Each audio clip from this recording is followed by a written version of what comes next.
manalangin walang humpay, samantalang hinihintay si Jesus na poong mahal.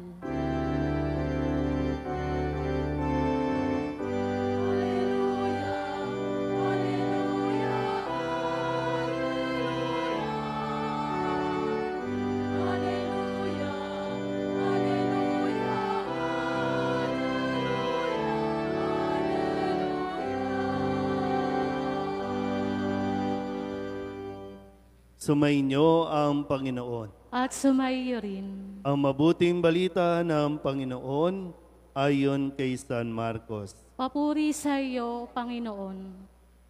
Noong panahong iyon, sinabi ni Jesus sa kanyang mga alagad, sa mga araw na iyon, pagkatapos ng mga napakalaking kapigatian, magdidilim ang araw, hindi magliliwanag ang buwan, malalaglag mula sa langit ang mga bituin, at mayayanig ang mga kapangyarihan sa kalawakan.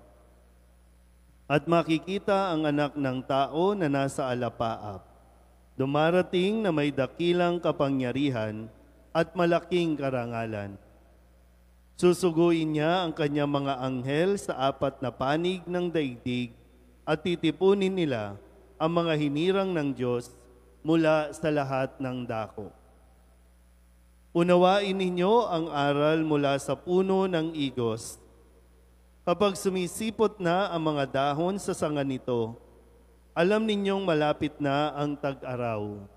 Gayon din naman, kapag nakita ninyong nangyayari na ang mga bagay na ito, malalaman ninyong malapit na ang panahon ng pagparito niya. Nagsisimula na. Tandaan ninyo, magaganap ang mga bagay na ito bago mamatay ang mga taong nabubuhay sa ngayon. Mawawala ang langit at ang lupa, ngunit ang mga salita ko'y hindi magkakabula. Ngunit walang nakaalam ng araw o oras ng pagsapit niyon, kahit ang mga anghel sa langit o ang anak man. Ang Ama lamang ang nakaalam nito. Ang mabuting balita ng Panginoon. Pinupuri ka namin, Panginoong Hesukristo. Isang magandang umaga po sa inyong lahat. Tayo po ay nasa ika-33 linggo sa karaniwang panahon at kung tutuusin, ito na po ang huling linggo. Bagamat sa liturhiya hanggang Sunday pa matatapos sa pagdiriwang ng dakilang kapistahan ng Kristong Hari. Kaya ito na yung huling linggo na ang susuotin ng pari ay kulay green. Kasi pagpasok natin sa pagkatapos ng Kristong Hari, papasok na tayo sa Adbyento at mag-iiba na yung kulay. Mag-iiba na rin yung, kumbaga, mood natin. Yun yung papasok tayo sa mga tinatawag na panahon ng pagdating o Adbyento. Ngayon, kaya po ang mga narinig nyo ngayon at maririnig pa sa mga susunod na araw ay laging patungkol sa pagdating ng wakas. Sabihin nyo nga sa katabi ninyo, may katapusan ka rin. Meron ba ditong may kapangyarihan para mabuhay habang buhay? Sa mga pelikulang napapanood ko, kahit yung mga immortal, napapagod din. At talaga nakakapagod din ang buhay dito sa mundo. Pero mo, imaginein mo, no? Lahat ng mahal mo sa buhay, nawala na. Kahit yung pinakaapo mo sa kalingkingan, mauuna pang mawala sa ikaw, buhay ka pa. Hindi ko alam kung sinong naghahangad niya, no? Pero ito yung reality na lahat ay may katapusan. Hindi sa tinatakot tayo, kundi tayo po ay pinaghahanda para sa pagharap natin nitong araw ng pagtatapos. Kasi ang katapusan natin ay pagsisimula, no? Ang katapusan ng buhay natin dito sa mundong ito ay siya namang pagsisimula ng buhay sa kabila. Kaya nga ang tinatawag natin kapag mayroong namamatay ay sumakabilang buhay. Hindi talaga namatay. Hindi nawawala. Yung katawang lupa lang. Pero sumasa kabilang buhay. Ang tanong, saan tayo sa kabilang buhay? Naisip niyo po ba yon? Pinaghahandaan ba ang pagpunta sa kabilang buhay? Dapat ganon, no? Maging positibo tayo sa ganitong bahagi ito ng ating pananampalataya. Kaya nga meron tayong muling pagkabuhay. Sabi po sa unang pagbasa sa aklat ni Propeta Daniel, nakita doon yung propesiya niya, nakita niya na dumarating si San Miguel. Sino ba nakakilala kay San Miguel? Mga lay minister, sinong San Miguel ang kilala nyo? San Miguel Beer? Ibang espiritu yon, no? Pero itong si San Miguel ay dumarating para kunin yung mga naging tapat. Kasi si San Miguel yung protector eh. No, siya yung nagtatanggol laban sa demonyo na gustong makuha ang mga tao, gustong tumalikod ang tao sa Diyos.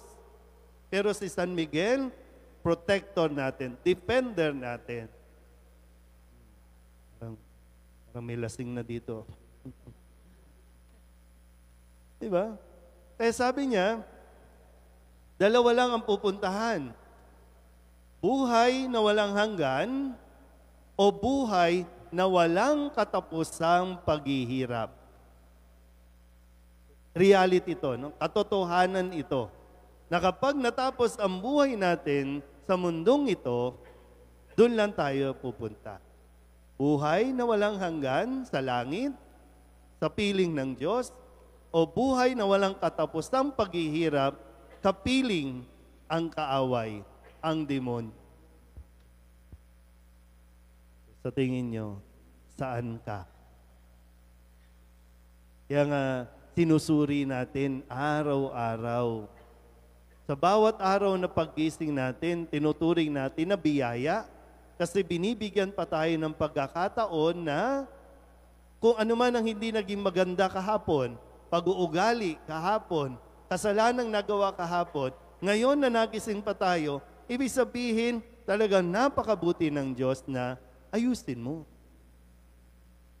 Kasi yung sabi din dito sa Ebanghelyo, susuguin ng Diyos ang kanyang mga anghel, titipunin sa lahat ng dako, titipunin niya yung mga hinirang ng Diyos. Ayaw naman talaga tayong mapahamak ng Diyos. Kaya nga si Kristo, no, sabi sa ikalawang pagbasa sa sulat sa mga Hebreo, ito yung kaya nga inihandog si Jesus para maging simbolo ng kaligtasan. Hindi lang simbolo, kundi daan ng kaligtasan ng tao. Pero yun nga po, no? Aware ba tayo sa ganitong kahahantungan natin? Kasi kapag hindi ka aware, wala kang iniisip na ganyan, wala, pabara-bara lang ang buhay, wala kang kinukonsider, hindi ka natatakot pa, pero kung tutusin, takot ka. Karamihan sa mga tao, takot pag pinag-uusapan ang katapusan ng buhay. Gaya niya, nagtutunugan, umaalerto ang NDRRMC. Yung mga cellphone, di ba? Nagtutunugan, lagot kayo, wakas mo na. Kung pwede nga lang ganyan ang warning, di ba? Kung pwede lang may warning. Pero kahit lumindol, kahit bumagyo, kahit mag-tsunami, hindi natin masasabi na ito na yung wakas ng mundo. Tanging ang Diyos ang nakakalam. Pero pwedeng, katulad niyang mga naririnig natin sa cellphone na warning, itong mga salita ng Diyos, warning lang din. Kung didedmahin mo, di ba kadalasan, no? Pag dinededma natin yung mga warnings, doon nadidelikado ang buhay ng mga tao. O warning, pwedeng magkaroon ng storm surge. O kaya, lilikas ka na ngayon. Paghahandaan mo para mas mailigtas mo pa. Pero kung hindi mo gagawin yon, hindi yan. Di tayo maaano yan. Kayang-kaya natin yan. Dumating ang storm surge, Wala na. Ganun yan ang salita ng Diyos. Hindi pananakot ang salita ng Diyos. Bagamat nagsisilbing paalala o babala. Pinaghahandaan, hindi natin alam. Ngayon, andyan ka, bukas wala ka na dyan sa kinauupuan mo. Hindi ko alam kung favorite nyo ba yung spot na yan. Mga kuwan natin, pwede ngayon ngumangawa-ngawa kayo sa linggo, wala na. Hindi ko alam kung aabutan nyo pa ang renewal at oath-taking natin.